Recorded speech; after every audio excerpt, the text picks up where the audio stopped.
Hello, my YouTube family and friends. It is so good to see you all today. Welcome, welcome, welcome, welcome. And I'm going to tell you what, the enemy did not want me to get on here today. I almost did not, but I'm just trudging through it and getting on here anyway. Because whenever you're trying to give God's message, sometimes other things come into play with that. And I said, nope, get behind me, Satan. Not today. Because he did not want me getting this message out. But, of course, God is the most powerful thing. So he always wins. So I'm on here, and it is so good to see you all. And I appreciate all the views and the likes and the subscribes. I really thought that I would have like 6 people watch my videos, if that, and I would have been happy. And so I'm just really appreciative of you all liking this and watching it and subscribing to it. And it's just super, super exciting. And I think if we get out there and we try to do what the Lord wants us to do, he blesses it. And I'm watching that, and I'm just really, really enjoying that. Okay, so today is day 14, and we are going to talk today about panic attacks, okay? And you're probably thinking, why does panic attack have to do anything with my purpose or anxiety? Well, it's sometimes that can keep you in a stronghold or in the box, like I like to say, and it keeps you from getting and going where you need to be. So it took me a little while to get on here today because I have a career where I get paid once a month, and whenever I get paid, it's time to do my budget.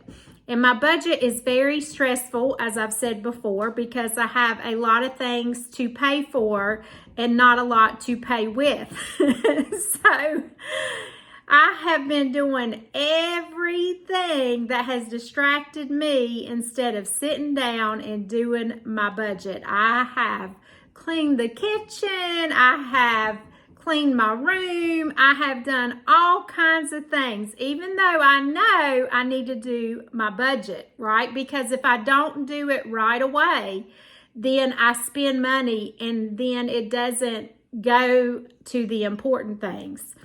So that's been a huge battle for me today. I don't know if y'all have that same battle. Sometimes it'll be days before I do my budget. But I told myself this month I was going to do it immediately because I want my money to go to certain things instead of on things that I don't know where it went. I want to know exactly where it's going. So I sat down and I did my budget, and I'm so proud of myself for doing it, and it's so much healthier because now I have, I have it going where I need it to go instead of $30 here and $30 there and $30 everywhere, and then before you know it, it's like, oh, why don't I have any money? Where did it go? So that was a big battle for me today. The other battle was getting on here and speaking God's word, because now I'm behind, right? I'm behind on my schedule because it took me so long to sit down and do my budget, because that was a battle. And so I just had to make myself do it. And so here I am.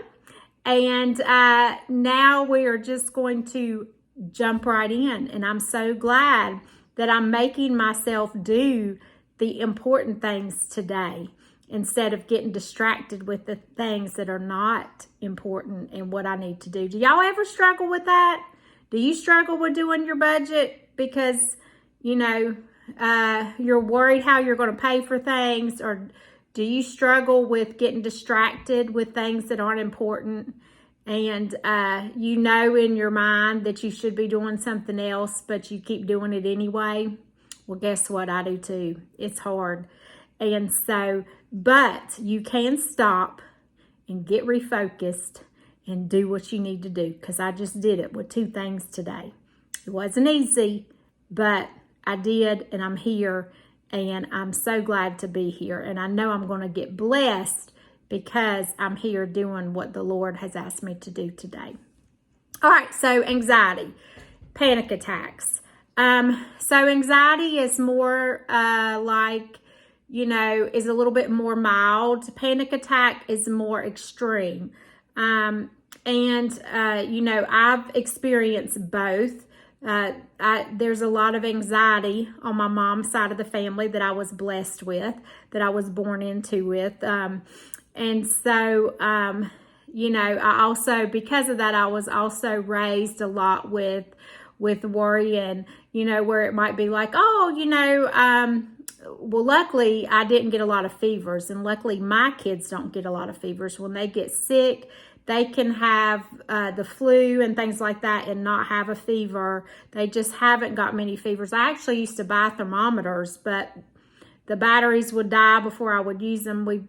They get sick in other ways, but not by fevers. But so like if I was sick when I was younger, I would tell my mom that I felt sick or felt a certain way, and I wouldn't even have a fever.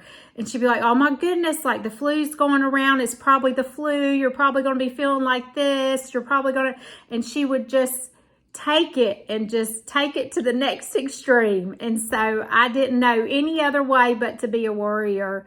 And, so, that's just the way that she was raised. So I try really, really hard when my kids say something to kind of tone them down and to try to make them worry less. I try to respond by that because I was just raised just to worry all the time.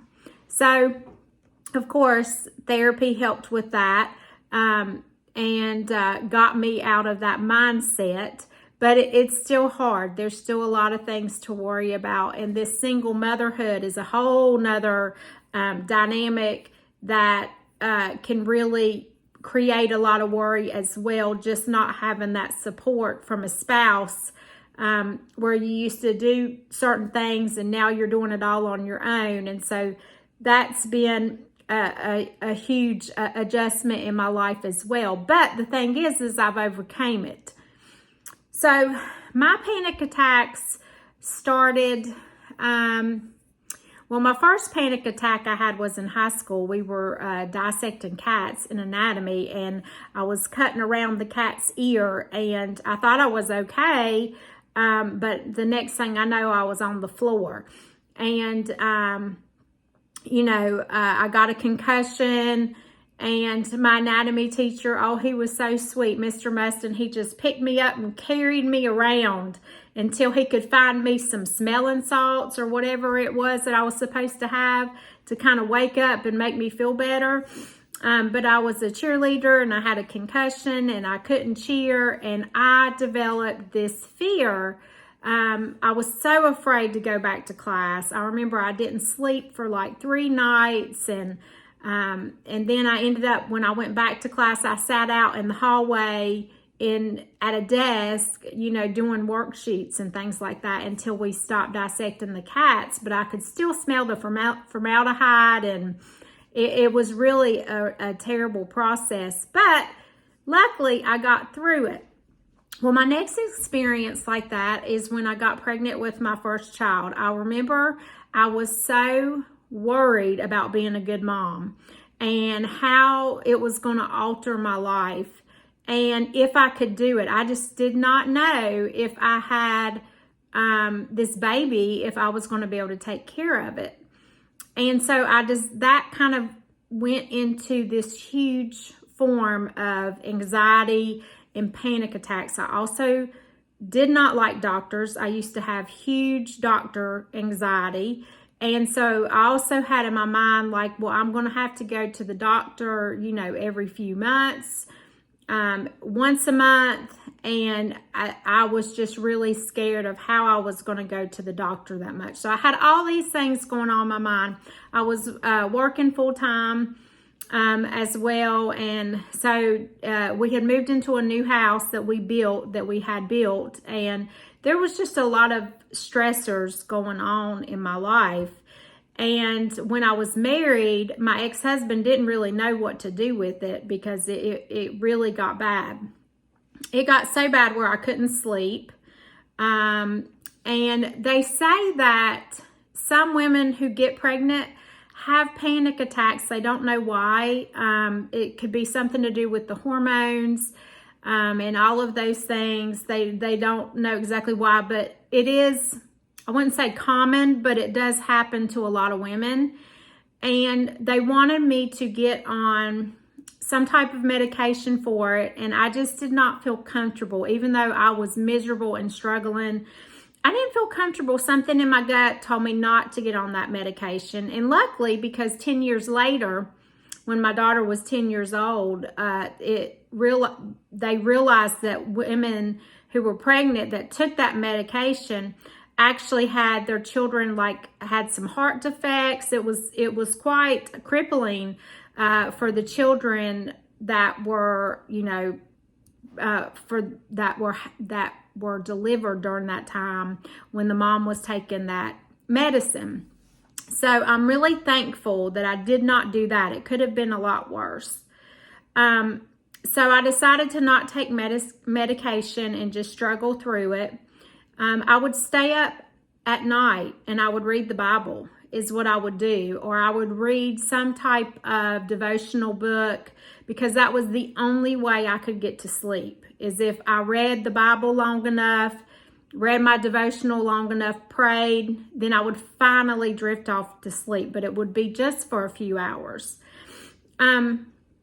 I got through my pregnancy without medicine and with, going to all the doctor's appointments, taking my care of myself the best that I could. And so that was great. But then the anxiety after I had my baby, then after, she's not a baby anymore, but after I had her, the anxiety kind of went into, okay, well, can I be a good mother? It went into motherhood and feeling like that I hope I could care for this baby. And so I kind of compensated by over taking care of the baby. I didn't take any time for myself. I was breastfeeding, so I didn't leave the house. I didn't pump, I don't think, for 6 months. It was crazy. So anyway, so I just I took my anxiety and it just kind of went with me. Wherever I went, it went with me.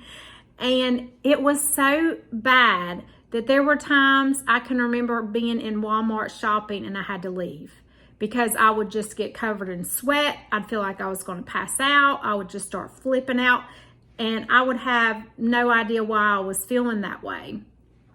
And I can remember, I know it was the enemy, because when I would go to church, I would actually I didn't go to church. There were months I didn't go to church because I was so scared of passing out in church, because I would I would tell myself I had to go to the bathroom. This is what I would do while I was sitting in church. I would tell myself I had to go to the bathroom, but then say I can't go to the bathroom because if I go to the bathroom, then I'm going to pass out. And I'm going to pass out in front of everybody. And I would go, that's what I would be thinking about when the preacher was preaching the whole time. It was really insane. And then staff meetings were absolutely terrible. The smaller, the worse. I would have to sit by the door. I would be covered in sweat. My hands would be covered in sweat.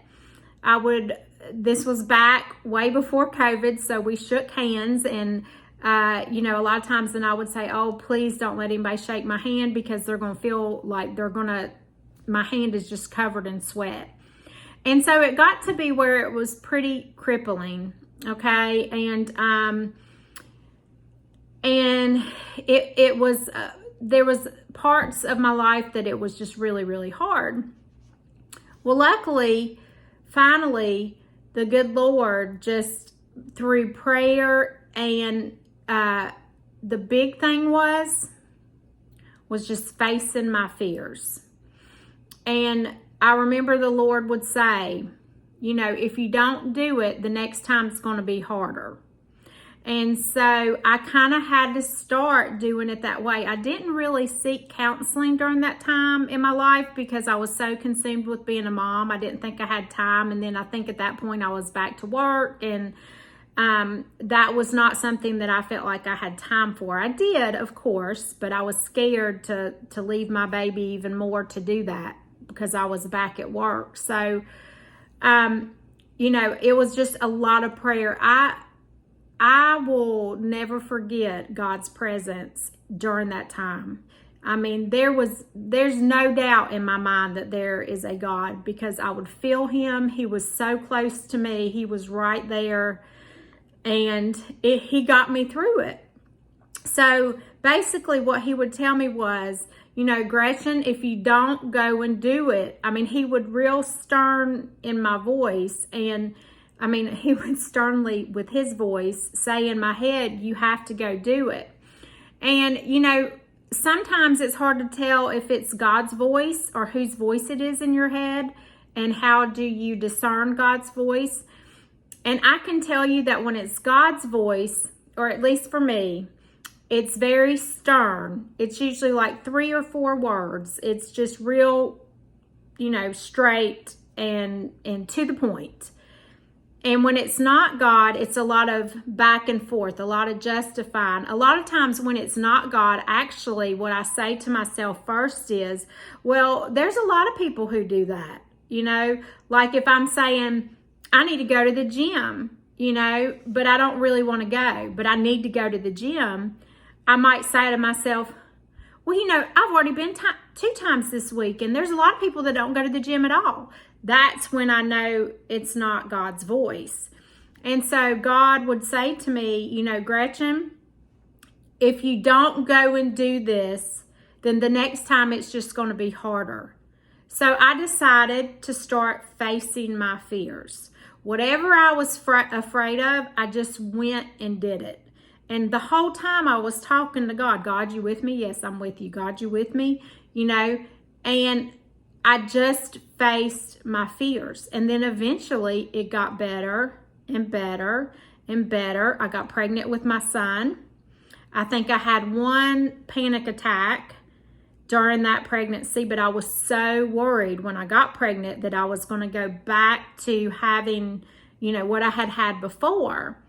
And I didn't. I think that I had just learned that God had gotten me through it, and I had been able to move on move on.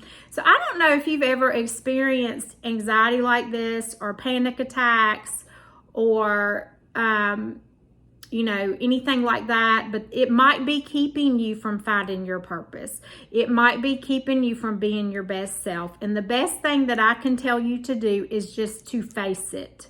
And I know it's hard, as long as it's not something that's going to hurt you. Like if you're contemplating right now if you should sell drugs or not, the answer is no. I don't mean something like that, okay? I mean, if it's something for God's will and you feel like you've been called to do it, you've just got to face it, okay? And if you're dealing with those types of panic attacks right now, where you're in the house, you're not leaving the house, oh my gosh, and it's so much easier now with DoorDash and Instacart and all of those things to never have to leave the house. So if you're like that right now, I would just challenge you to pray and go to Walmart. If you're too scared to go to Walmart, because there was a time in my life, I like I said, there were many times I would be in Walmart and had to leave because I was having such a bad panic attack. And I don't even know why.